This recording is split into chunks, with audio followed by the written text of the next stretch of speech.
Okay, so the overall topic is what makes you black, and just an overview of what I went over in the last video. Material things don't make you black. Your actions don't even make you black. Your skin color doesn't even make you black, you know. And just to give you another example, just in case you're a little bit shaky with that one, you can give the example of Africans were taken and they were brought to the Americas, right? There are also Africans who were taken and brought to South America, and all different types, to England, London, all around the world, you know.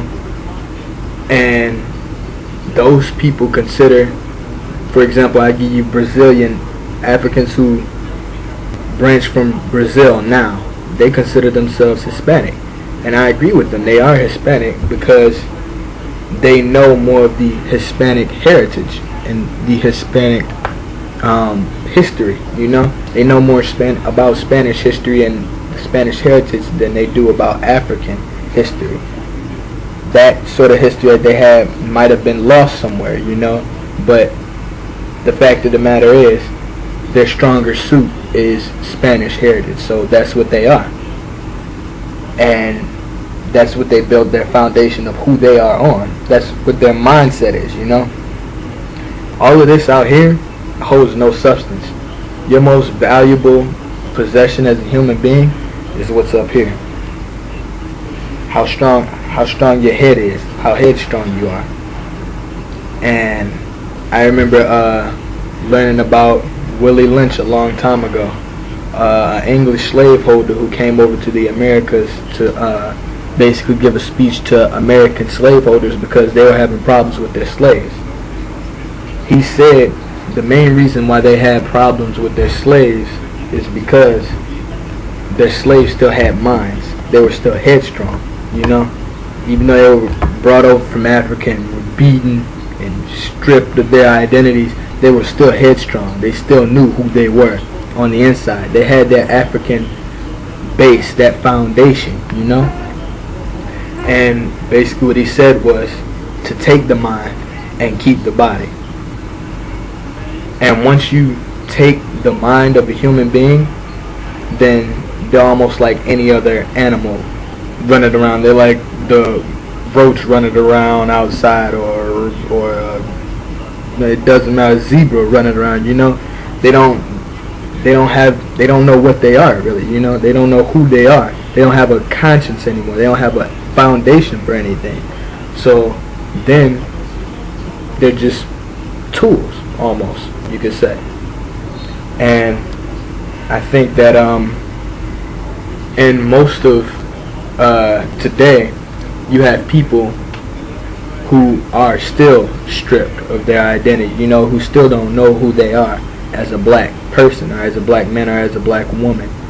And you can see this, you can see the results of this, basically, because the result of you not knowing who you are will be you not accepting who you are. When you don't accept who you are, you tend to not love or like who you are, or you tend to think you're not worth anything, that you're not going to be anything, you know.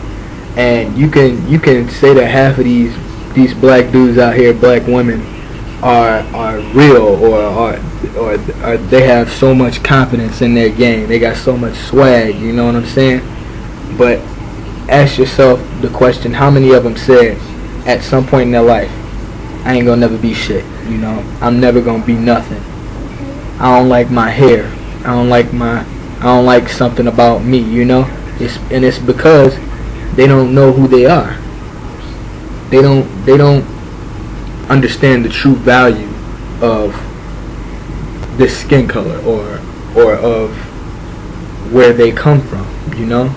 And when you don't understand that value, then you virtually don't exist anymore. You've assimilated to whatever mainstream society is going on right now. You know, you just assimilated to the American society. And the American society is a melting pot. So you're just anybody, you know. What makes you different from any other person. And I think what makes African Americans or blacks different from anybody else is we are a very resilient race. You know, we have been through a lot of hardships and bad times, and somehow we've been able to make the best and thrive. You know, for example, I give you an example of slavery in the Americas. I know my ancestry, I don't know who my original African ancestors were. I don't even know, honestly, if I have any. I just know that somewhere down the line, well, actually, I do have some, because I got my little blood test and whatnot, and they said that I have ancestors from Africa. But I do know that somewhere down the line, I did have multiple African ancestors, you know. And I do know that all of my ancestors who are Africans found a way, you know. If they didn't find a way, I wouldn't be here right now. And that's what I mean by resilience. They were in a situation where they were ignorant to their society. They had no idea where they were. They were incoherent to their society. They spoke different languages, you know. They spoke a different language from English language, and they were able to sort of kind of assimilate to their language but keep their mind. Because if they didn't keep their mind, then I wouldn't be in the predicament that I am right now, you know. And I think that's the most important thing about blacks today, is that we remain headstrong, or we get headstrong, if anything. Because if you're not headstrong, if you're so focused out here on the individual or the material out here, then you won't know who you are, and you will be lost. And when you're lost, anybody can do anything they want with you, you know, because you don't have a basic foundation. You don't have a basic foundation to lay rules and regulations, you know, or you do, and they're just twisted. They're based on the wrong things, you know. Like, for example, you kill somebody over a piece of chicken, or knock somebody out because they stepped on your shoes. What kind of foundation is that being based? I know it's the principle, it's respect, right? I mean, out of the cases where people have stepped on somebody else's shoes and somebody's gotten mad and beat somebody down, how many times do you actually think they meant to step on your shoe? You know what I'm saying? And it's just like, that's just acknowledging. That's a perfect example of not being headstrong. You're so focused on all of this material out here that you don't think. You don't use your head. You don't have. And when you don't use your head, you're useless. I mean, I don't know any other way I can put it. You're useless. You don't exist anymore. Well, you don't exist as a black man or woman. Put it that way. Because a black man or woman is a man or a woman that takes what he has and makes it into something and thrives with it.